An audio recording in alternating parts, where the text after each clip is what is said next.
सोचिए, सोने की बनी एक नगरी लंका, उसकी चमक, उसकी शान, लेकिन उस भव्यता के पीछे ना गहरे साए छिपे हुए थे। और ये कहानी है एक बहुत ही मुश्किल चुनाव की, एक ऐसे अटूट प्रण की जिसने एक पूरे साम्राज्य का भविष्य ही बदल कर रख दिया। हाँ, ये गाथा है धर्म के रास्ते पर चले विभीषण की। अब देखिए, इस पूरी कहानी के दिल में ना एक ऐसा सवाल है जो किसी को भी अंदर तक झकझोर दे।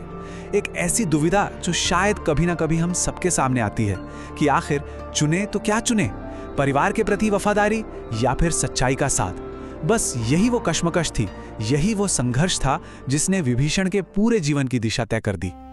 चलिए उस दौर में चलते हैं। कल्पना कीजिए, लंका का वो भव्य राज दरबार, चारों तरफ सोने के खंबे हैं, रत्न जगमगा रहे हैं, लेकिन हवा में ना एक अजीब सा तनाव है, एक भारीपन।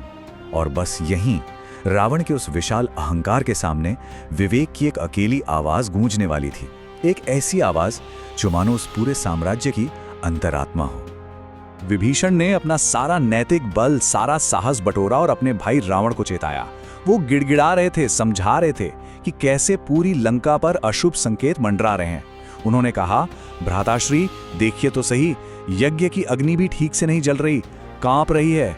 पवित्र वेदियों के पास सांप रेंग रहे हैं, हमारे हाथी बेचैन हैं, गायों का दूध अपने आप फट रहा है। और आसमान में कौओं का वो शोर सुनिए, वो क्रूर शोर। ऐसा लगता है जैसे विनाश की चीख हो। उनकी आंखों में ना एक गहरी विनती थी, सीता को लौटा दीजिए, इस महाविनाश को रोक लीजिए। लेकिन यहां एक सवाल उठता है ना, कि आखिर अहंकार और ताकत से भरे उस कुल में विभीषण का चरित्र इतना सात्विक, इतना शुद्ध कैसे था?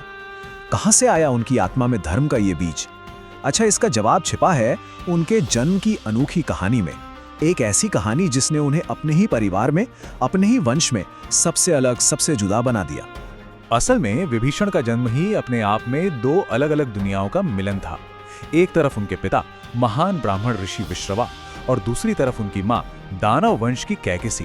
जरा सोचकर देखिए, एक असुर कुल में एक ऐसी आत्मा जन्म ले रही है जिसका दिल, जिसका हृदय बचपन से ही सात्विक गुणों से, करुणा से और ईश्वर की भक्ति से भरा हुआ था। कमाल है ना?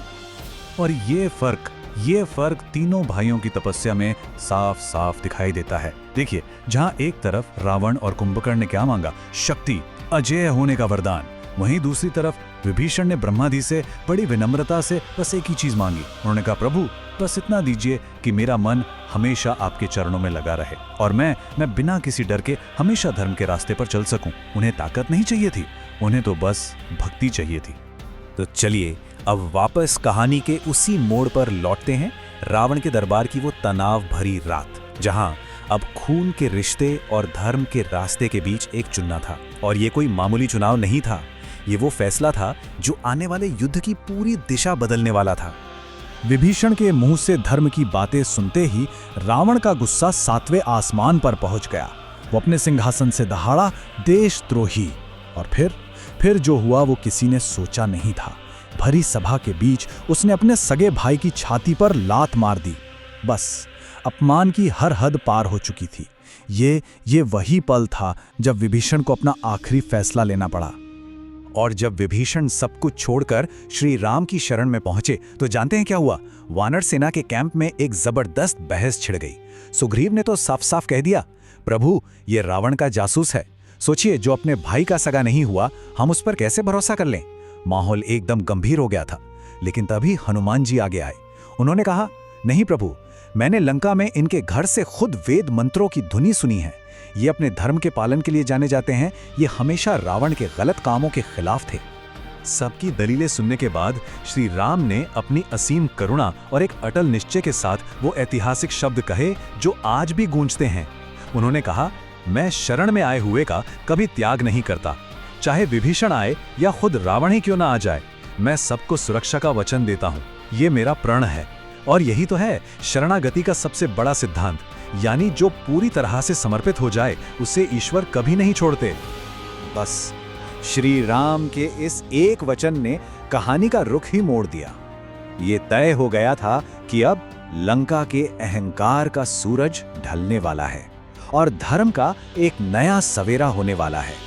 और इस बहुत बड़े बदलाव की जो वजह बनने वाले थे वो थे स्वयं विभीषण। और उन्होंने धर्म की स्थापना में एक बहुत ही अहम, एक निर्णायक भूमिका निभाई। सोचिए, उन्होंने लंका की सेना की वो सारी गुप्त रणनीतियां बता दी जो कोई नहीं जानता था। उन्होंने ही तो निकुंभला मंदिर का वो खुफिया रास्ता बताया जिसकी वजह से लक्ष्मण जी इंद्रजीत के शक्तिशाली यज्ञ को रोक पाए। और सबसे बड़ी बात, आखिर में उन्होंने रावण की नाभि में छिपे अमरता के अमृत का वो राज खोला और श्री राम के हाथों में जीत की आखिरी चाबी थमा दी। रावण के अंत के बाद स्वयं मर्यादा पुरुषोत्तम श्री राम ने अपने हाथों से पवित्र समुद्र के जल से विभीषण का राज्याभिषेक किया।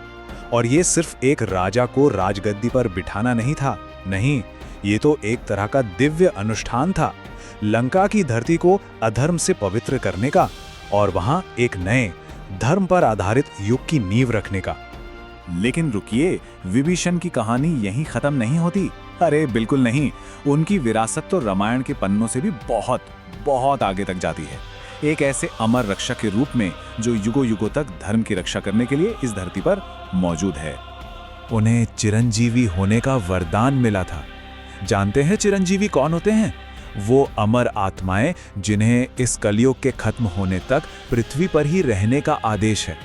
तो ये सिर्फ एक वरदान नहीं था, ये एक बहुत बड़ी जिम्मेदारी थी, एक अनंत कर्तव्य था। और उनका ये कर्तव्य ये किसी समय सीमा में बंधा हुआ नहीं है। देखिए, त्रेता युग में उन्होंने लंका में धर्म को फिर से स्थापित किया।